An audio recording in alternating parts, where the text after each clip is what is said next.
ধরনের হিল্লা বিবাহ সম্পূর্ণ হারাম, আদৌ জায়েজ নাই। তাহলে কি হবে?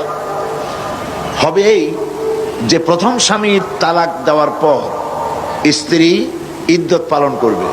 ইদ্যত পালন করার পর সে ইচ্ছে করে কারো সঙ্গে যদি বিবাহ করে, কোনো পুরুষকে যদি স্বামী হিসেবে গ্রহণ করে, আর ওই পুরুষ যদি মারা যায়, তাহলে প্রথম স্বামী তাকে ইদ্যত পালনের পর আবার স্ত্রী হিসেবে নিতে পারবে। দুই, এ হলো 1 নম্বর সূরত। দ্বিতীয় নম্বর সূরত হচ্ছে এই যে দ্বিতীয় স্বামী বিবাহ করার পর ঘটনাচক্রে যদি দ্বিতীয় স্বামী তাকে তালাক দেয়, কোনো পরিকল্পিত উপায় নয়, চুক্তির ভিত্তিতে নয়, কোনো ঘটনাচক্রে যদি তালাক দেয়, তাহলে প্রথম স্বামী নিতে পারবে। এছাড়া প্রথম স্বামীর কাছে ফেরার বা গ্রহণ করার কোনো সুযোগ নাই। মৃত্যু পর্যন্ত এই স্বামীর জন্য ওই স্ত্রী হারাম হয়ে গেছে। এই হচ্ছে ইসলামের বিধান।